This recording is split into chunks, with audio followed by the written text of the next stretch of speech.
Coming up on this episode of the Real Estate Revolution. One of my struggles in starting out is feeling like so much of the, like you said, lead gen is that time of just randomly reaching out doing, and I'm very relational to begin with. So that was kind of killing me. So it's good to hear that that's more of push into the stuff I like to do anyways, which is connect with people for real. On this episode, you're hearing from Shawn, a newer agent who also has a love for investing, and he is ready to dive in and ask some great questions, which you're going to love the answers to these. Let's go. Welcome back to another episode of Limitless Real Estate Podcast. We're talking about life, wealth, legacy, and real estate. And today I've got a special guest, Shawn White. He is a neighbor in Munds Park. We met kind of talking about some investment stuff, newer to the game of real estate, and he's on another team at Real Brokerage. Shawn, welcome to the podcast. I'm waiting for the zingers that you throw me today because that's what this is about. Thanks, Steve. Appreciate you having me on, man. I've been a blast to get to know you and learn from you a ton. So awesome. Well, what do you got? What's the questions today? Yeah, I think probably a good place to start out. I am pretty much a brand new agent, just getting into this stuff. And I would say, what habits and tasks would you tell me as a new agent were the key things to focus on, like as I'm getting going, starting out in this? Yep. I love that. Well, as a new agent, I think the main thing to understand and focus on is understanding how to build relationships, because relationships are going to be the backbone of your future as far as referrals go and things like that, right? So how do we build relationships? Well, number one, stop calling people leads, right? If you have lead gen time, it should be relationship building time, right? Because relationships add value without asking for anything in return. Love that. The more value you're adding to people, and I'm not talking about with the canned bull crap that comes out of CRMs. I'm talking about true value, right? It's like a text message on their birthday, a random text after they close, seeing how things are, like genuinely giving a shit about somebody. Mm-hmm. Not looking for the typical, hey, if you know somebody looking to buy or sell, please send them my way. Please, I'm begging you because I'm starving, right? we don't want to deliver value that way. So I would say the critical thing is your contact management is critical, but it's more critical in how you follow up with those people. You can't throw them in there and just expect it to generate the relationship for you through canned stuff. That's good, man. That's good.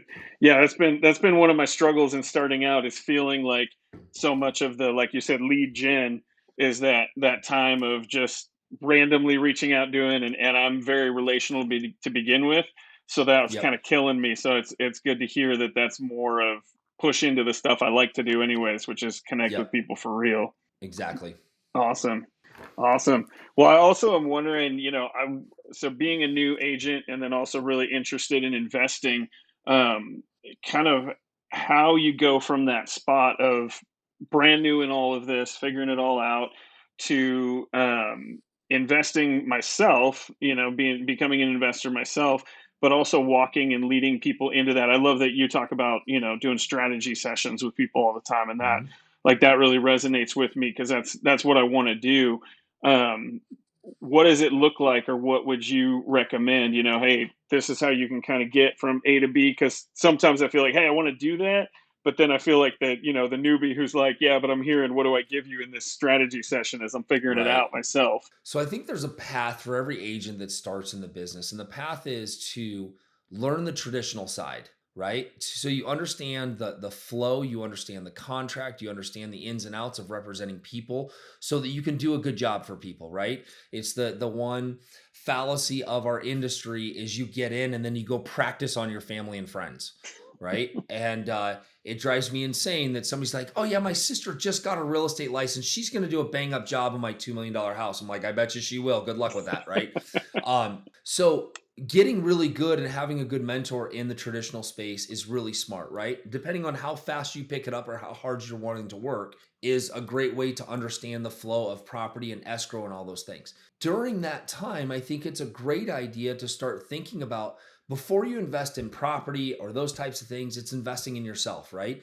Do you have a mentor? Do you have somebody that's guiding you alongside once you learn the traditional side? Because I think you can have your paths crossed if you're trying to do traditional and investing, and it kind of gets a little bit sticky, right? Because you don't know all the lingo that goes with it. So I think it's important to constantly be learning from people that are doing it, right? Hmm. It's one of the things that I, tout in my coaching and my mentoring, and in the Limitless Circle is just I'm still doing the same things day to day that you should be doing, right? It may look a little different, but I'm also seeing the trends, right? And some of us will go buy a canned something or other that was from a late night infomercial 10 years ago of a guy that used to do it 20 years ago, Right. right? So the conversations have changed. And so it's really looking at that investing in yourself. And I believe that investing in yourself is going to be a continuous act no matter what part of your career is, right? Because it may be learning this side of the business and then another side of the business.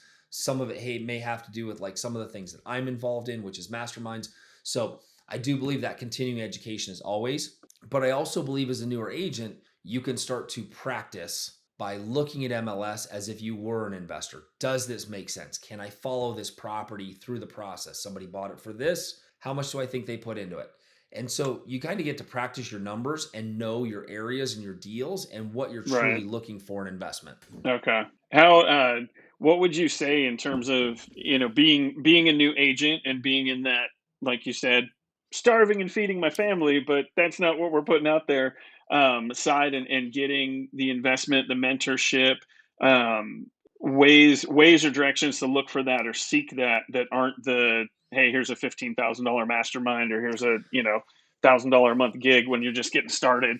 I think there's so much free information out there, right? If you're following me on social media, I'm always trying to give tips to agents on how to do things, right?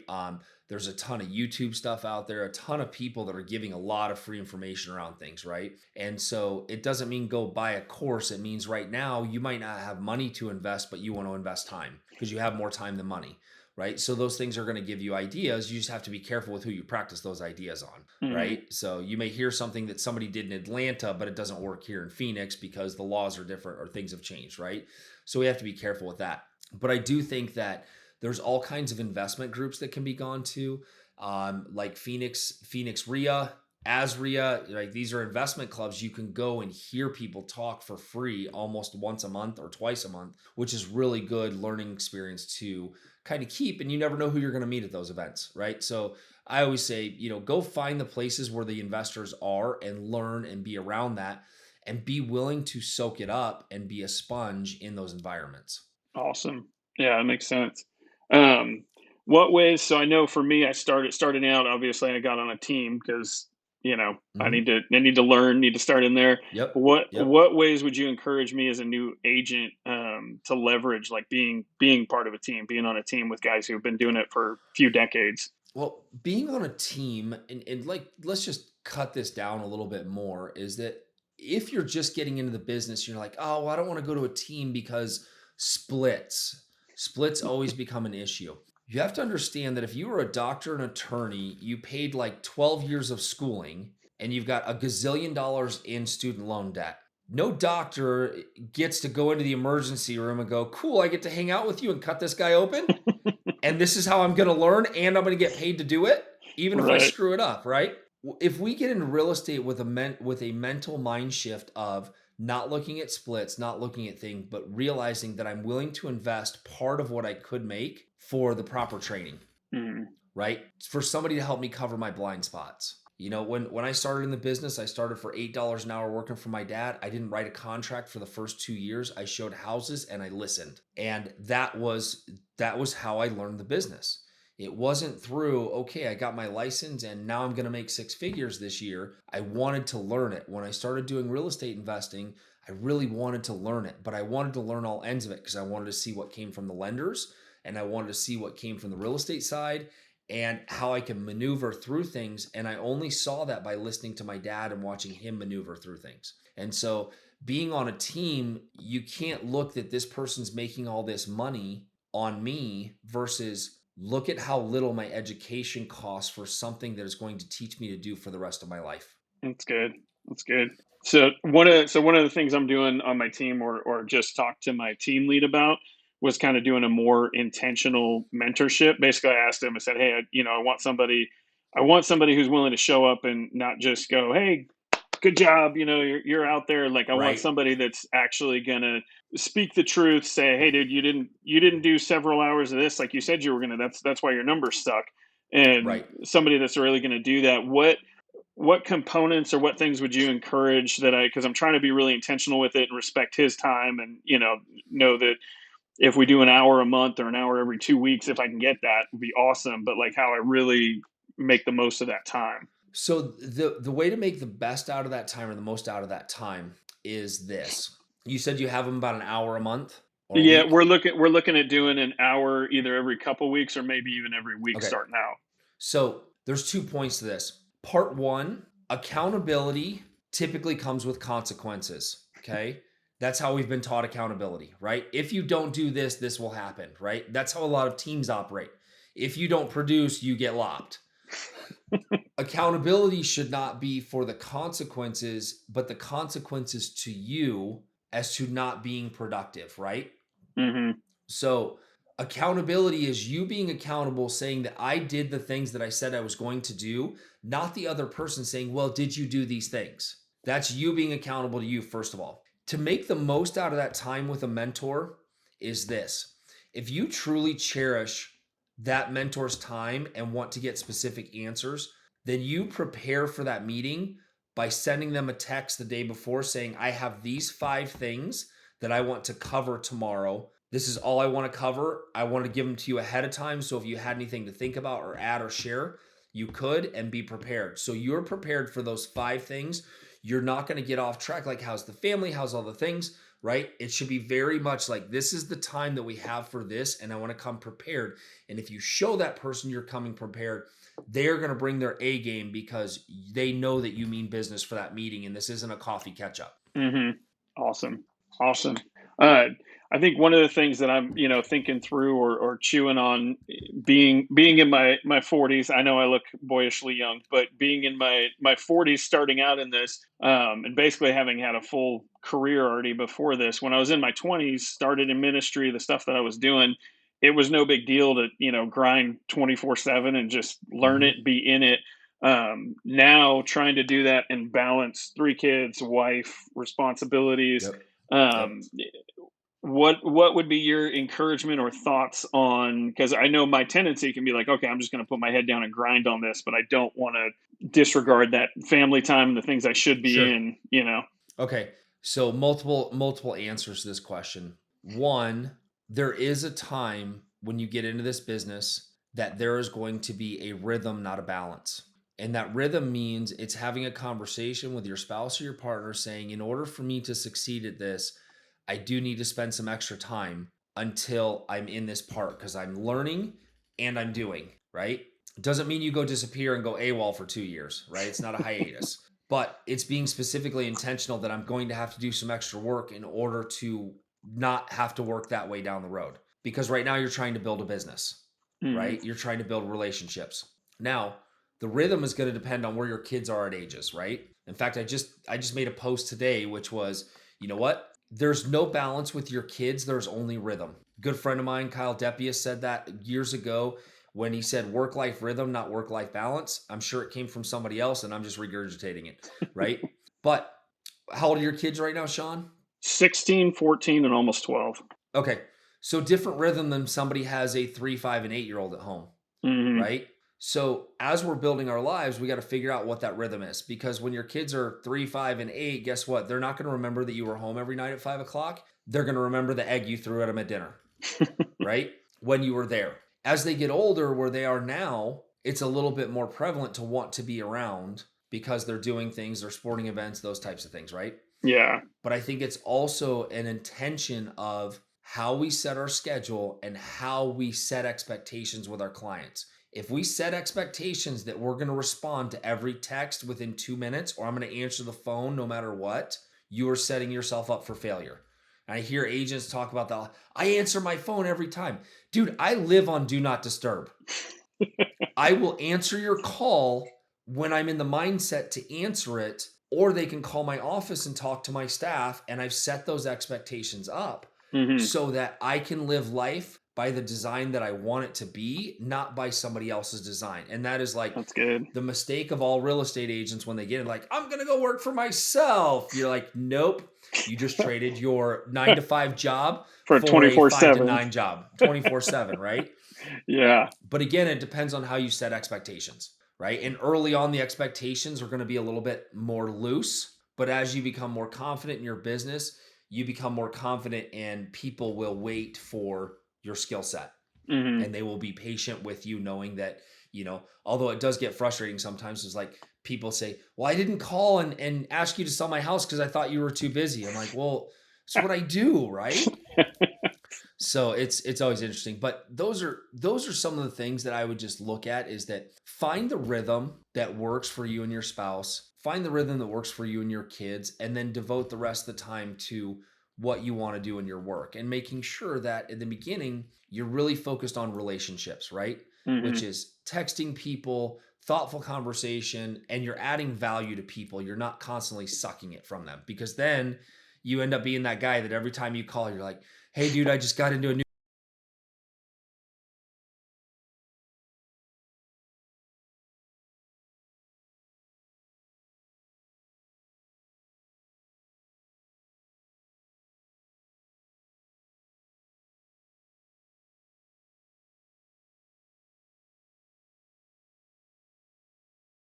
Listening to years of your stuff and following along, um, how to incorporate or bring my kids into the business so that they're number one, they're seeing what I'm doing, they're part of it, but they also have an opportunity to learn, as I'm going in it. I mean, they of course love it when I drag them up to Munns Park, and when we first got the place, right, I right.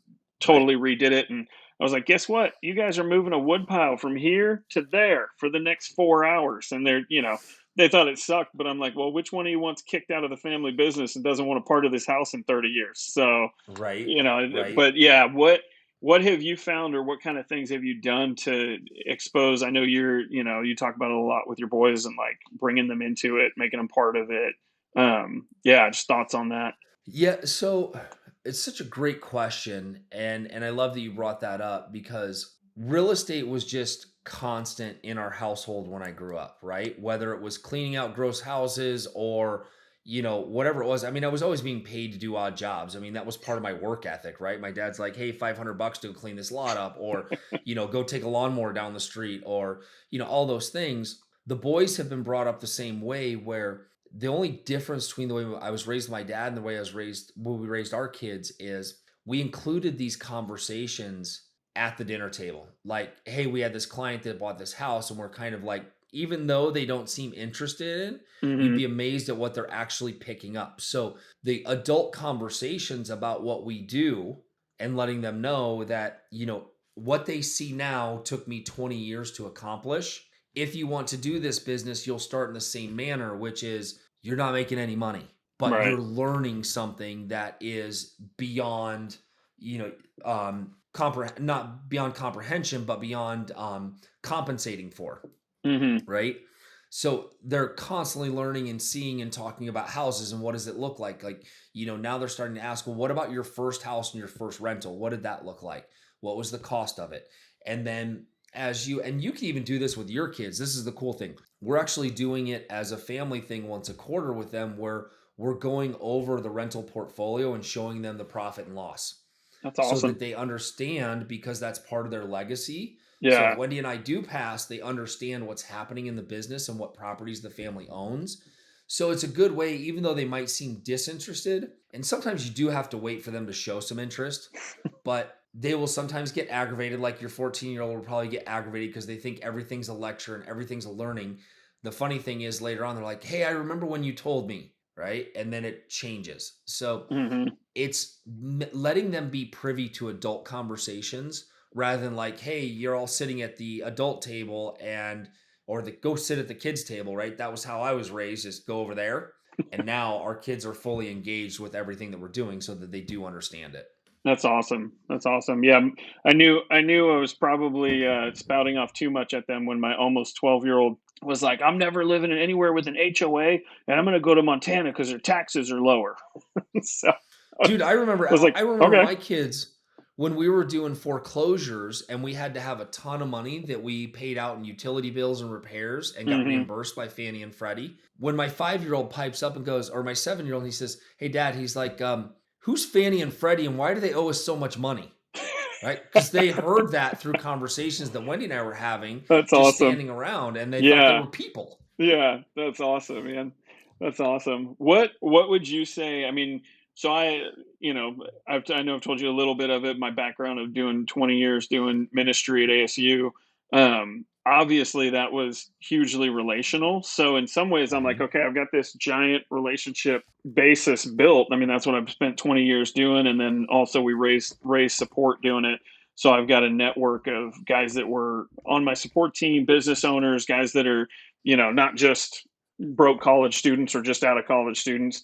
Um, what would be your thoughts or your, just ways of leveraging that, but at the same time, also like you said, I never want to come across as that dude that's like, hey, I'm just hitting you up for something. But the ways to step into that network of people and bring value, like you were saying. So I think a great way to network with a community of that, especially young guys, young families, those types of things, right?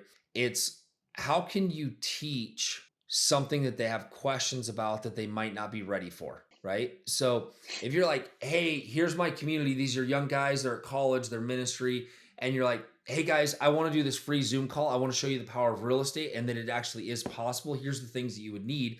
By the way, if you've got a friend that you want to invite, here's the link, like share it with your buddies. Okay.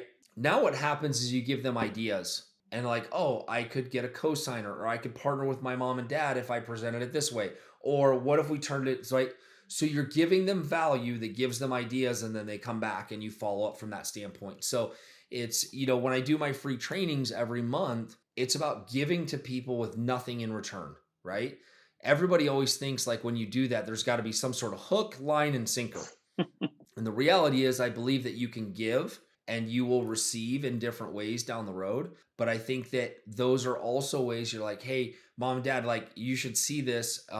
Shawn did this first time home buyer class. I've got some questions. And the next thing they need to sell a house or Aunt Mabel passed away and they've got do you see where all the dots connect by Yeah. doing that? Yeah. Because No, now that's it becomes awesome. top of mind. And so you're trying to give your community a lot of resources that eventually will come back to you full circle because you're always giving and always willing to give and answer the questions and go through those things. And then they're going to bring it back to you. And that's where you're earning your keep. That's awesome. Yeah. What would you say, something I've run into recently with a few connections and guys that know I'm stepping into this and doing it full time Mhm. is some of the guys that have come to me and they have legitimate money, you know, several hundred thousand, whatever, that they want to invest somewhere. And they're coming to me saying, hey, you have ideas, things that we can do. How would you handle that? Obviously I have some ideas, but at the same time, I'm like, man, I really want to respect that opportunity and do the most I can for them, not just, oh, hey, you could go buy this or this. Sure. So essentially, it's hey, I'm an investor. I have a $500,000 and I would like to invest. What are your ideas? Okay. So, first and foremost, that's great that they came to you. The next step is to find out what they want to accomplish and what their risk tolerance is. Okay. So, if I've got an investor that comes in and they're in their 60s, I'm going to ask them, how do you feel about risk versus steady income? Okay. Because while we could go do a flip and that seems really exciting and that's why you came to me, are you going to be okay losing 10,000 of your 490,000 if this thing is not profitable? Because I can't control the outcome, right? I Hmm. can buy the best deal but I can't control the market, right? And I want to make sure that I'm accomplishing your goals through this. So if they're like, "Hey, you know what? Um I don't want to do flips, but I kind of like the rental income." And then you start talking about, okay, well, what kind of rate of return would you like to see on this cash, right? Some people have a lower expectation, some people have a higher expectation, right? So if somebody's like, I want to see 10%, you're like, okay, that's going to be really hard to accomplish inside a rental property unless that 10% is including, your tax benefits, your depreciation, and your cash flow, right? Hmm. So maybe they want to see, a 3 to 7% return. Well, maybe they want to buy rentals then, but at age 60, do you really want to buy rentals? Right. So Right. again, we're trying to figure out what they're trying to accomplish first. And then if it's like, hey, really what I want to do is I want my $500,000 to grow by 7 to 8% a year without it being risked in the stock market. Cool. What if I showed you a way to be a private lender that would loan on properties that I'm buying? So I'm taking the risk and you're in first lien position and I could pay you 7% Hmm. interest only payments a month. And then when I sell that property, you get all your money back and then we can go do it again. And so as long as I'm moving that money, you're getting a 7 to 8% annual return. So we have to walk them through and see what's really important to them before we can direct the investment. Because that person, let's change the age. What if that person comes to you with $500,000 and says, I'm 40 years old, I got $500,000 in cash, I want to buy one rental property. And I'm going to go, cool. What do you want your retirement to look like? Well, right now I've got $500,000 and I want to create passive income. I'm like, okay, cool. Do you need passive income right now? Or is it more important to create benefits down the road from owning multiple rental properties? Well, what does that mean? What does it look like? Well, then based on the risk tolerance, I'm going to take that $500,000 and show them how not to buy one $500,000 house, but how you could buy six $300,000 houses. Right. And this is what your leverage looks like. This is what your cash flow is going to look like. But hey, we don't need passive income right now. We want it in 20 years. And if we have six properties versus one that we get to appreciate and depreciate over time, you're going to see that value. So I always like to go to the example of, okay, one house over 10 years at 6% appreciation. Yes, you owned it free and clear. That money gave you a 6% return on your money, right? But what if you had six of those that were leveraged that all appreciated 6% a year Hmm. and you got to depreciate them on your taxes and you didn't create cash flow, which you didn't create a taxable event during the time you were making good money. And now you have these six properties that are almost free and clear 20 years later that have appreciated and gone up. And so your leverage is a greater return. So every investor is different based on their goals, not mine. Yeah. Right. So, but a lot of times their goals line up with something that I'm doing or a strategy that I can create for them. That's awesome. That's awesome. That's really where the investing side comes into play is like, again, understanding how the lenders work, where the loans work, and then being able to know and pinpoint where that investor wants to go. And sometimes by asking those questions, them lending money, nobody's ever talked to them about, and that really appeals to them, right? So now Hmm. you've given them options rather than let me go show you freaking one $500,000 house rather than going through the work of, well, what if we Right. could do two houses? What if we could do three based on what you want? Now you just created, you know, $3 million worth of sales rather than one $500,000 sale. That's And guess who awesome. benefits? Everybody. Hmm. Yeah. And when they hit their timing of when they need it and the market's squirrely, it's not the one house that went in the tank. There's some options Correct. and things going on. And Correct. yeah. Correct. Okay.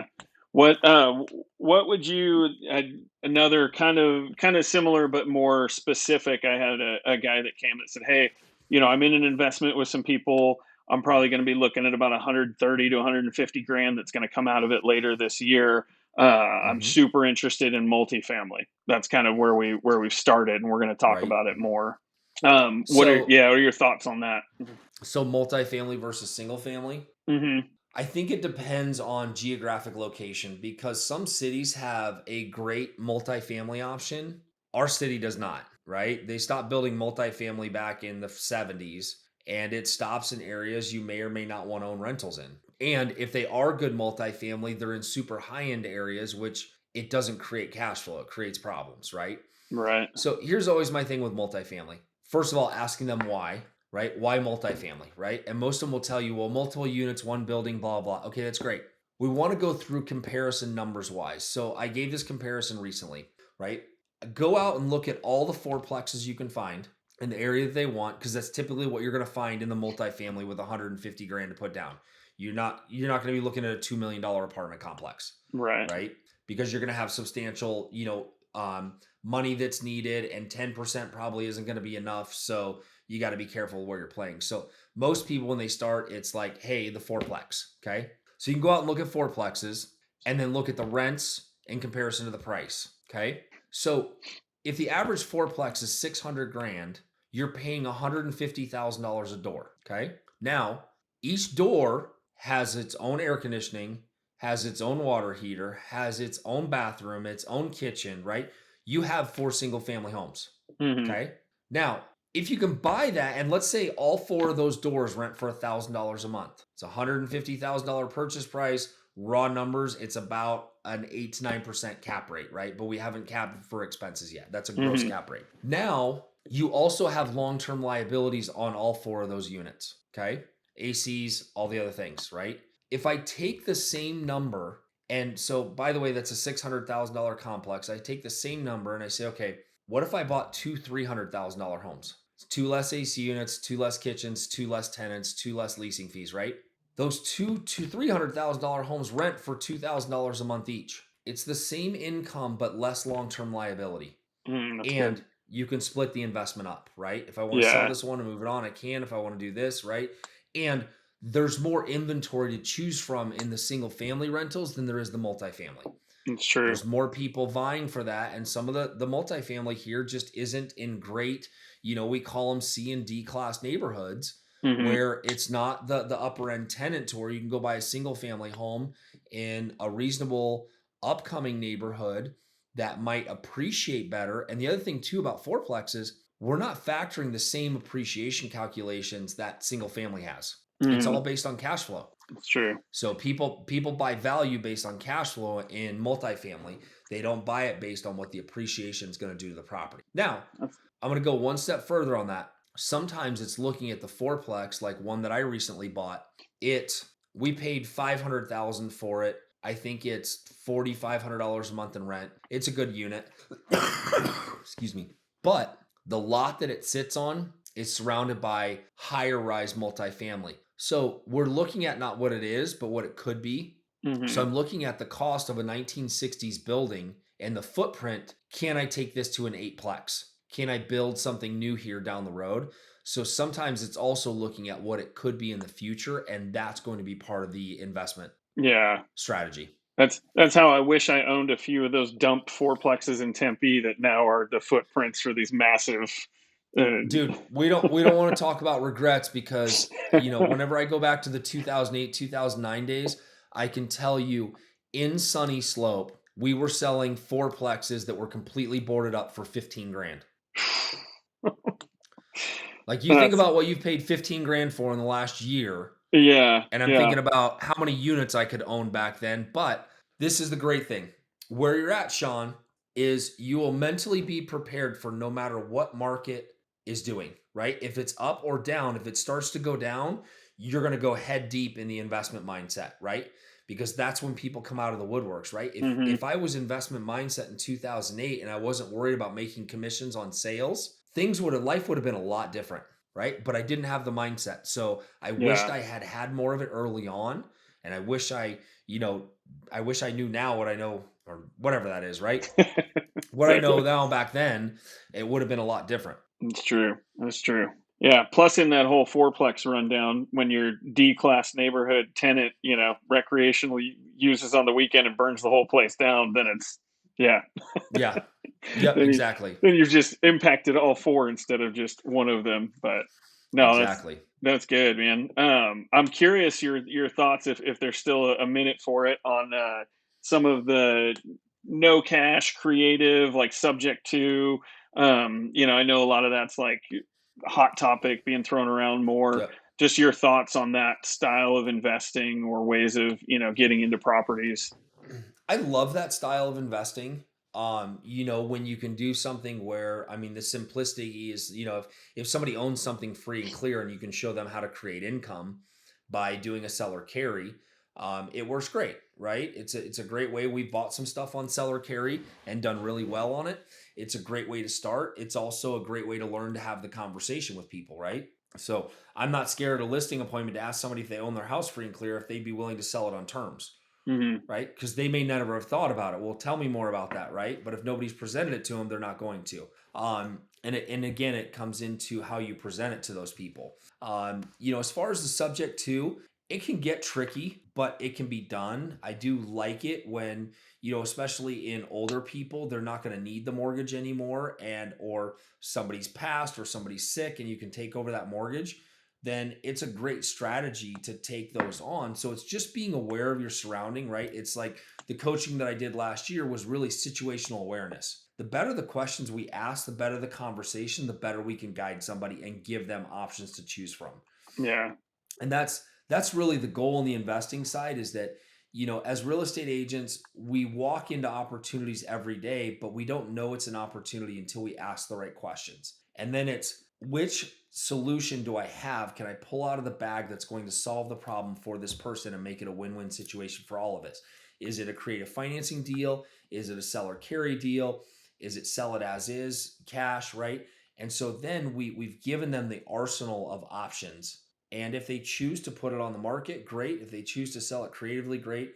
Right? You see what I'm saying? Right? It Yeah. just kind of goes on perpetually there. No, that's awesome. Yeah, I was just curious because I see a lot of benefit to it, and actually, the third transaction I ever did was a subject to wrap, which if you want to get confused and complicated in your third transaction in real estate, Yeah. but Yep. it sold a house that was going to get foreclosed, and it got myself and my team lead paid, which was There you go. awesome. But I hear But the backs and forth, and more importantly, it was a solution that created a win-win for everybody. hmm Right? And that's the kicker, is like, yeah, it's going to go to foreclosure, but if I can catch up on the foreclosure and keep the 3% note on it, then yes, it's a great deal because then it cash flows, right? right, So it depends on where everybody's trying to get to. And it also helps the seller out because it's going to help their credit by a house not going into foreclosure, catching up on the payments, and then making the payments good. So it's also showing the seller the benefits of taking over that mortgage, when it comes down to the creative side of things. that's awesome. That's good. What spaces or places, I always hear and believe in and agree with that whole idea of like get in the right rooms. And I know you mentioned some of the like real estate investing ones. Mhm. What are some of the specific spaces or things that you would say, hey, as a brand new person just step into this, like target these ones, like do what you can to get into these rooms. I think the rooms are going to be a gravitational pull from your personality, right? Because you're going to resonate with certain people that you're like, I'm drawn to that person, to where you may not be drawn to this person or their style, right? So you want to find the people that kind of match your style and your energy, and look for those rooms, right? Make those people the people that you follow, you slide into their DMs. And the one thing that I can tell you that's really helpful to understand when you're like maybe wanting to introduce yourself to someone or whatnot, find out how to add value to them in order for that value exchange, right? Hmm. The worst thing you can do is DM somebody and go, "Hey, can I take you to lunch and pick your brain?" You're like, "So you want to buy me a $20 hamburger when I'm making $500 an hour so I can just give you this stuff?" Which I have to throw in there is Steve. What I love about you, one of the things I love about you and your personality is that you were cool enough even when my dumb self, what, 3 years ago was like, "Hey man, can we meet for coffee in Munns Park?" Because I was clueless and knew nothing about how anything. You were actually still cool enough to do that, so I hugely appreciate that, but also appreciate you pointing out, hey, also pay attention and know, that this is the way this actually works. Sure, but you also got to remember that we were in Munns Park, and that's kind of my, I'm going to be down there having coffee anyway, so it's a kill two birds with one stone. So it was like, yeah, Yeah. I'll, join for the company, right? And it was a neighborhood thing. So there is some things with that, but when you're reaching out, I've had some people, I mean, I had one agent say, "Hey, I just want to spend the day with you. I will drive for you all day. I will shut up unless you give me permission to talk. I just want to hear your phone calls and drive for you and let you be productive." Right? That's a way of like adding value to a day that I have to give somebody that time. So Hmm. when you do that, I've reached out to some people like, dude, I'll make a $200 donation to a charity for a 15-minute call with you, or $5,000 to a charity to, whatever. Right? So those are ways you can lean in and get around those people. Awesome. Awesome. Cool. Cool, man. Shawn, it was so great. The questions were awesome today, and I love that you're newer in the business and you're learning some of the investment stuff. And I think that that is a great path. And I think you're gonna be a great asset for your clients because you are for learning how to connect the dots, right, and make things come together. So I appreciate you being on here because I guarantee you there's a bunch of other agents out there that have the same 7 or 8 questions that you do that you really helped add value to their life. So thanks for being here. I appreciate you, Shawn. Have a good one. Awesome. Thanks, Steve. You too, man. Hey, if you enjoyed that episode with Shawn, I would love for you to subscribe, like, and follow anywhere that you can on social media, and would love for you to share this if it was super impactful to you. And hey, by the way, I want to remind you about the Limitless Circle. You can go to limitlesscircle.com and check it out. It is a low investment, thousands of dollars of monthly value that I'm giving to my community. So join there, limitlesscircle.com, and check it out. And let's keep building wealth, life, and legacy through real estate. Have a good one.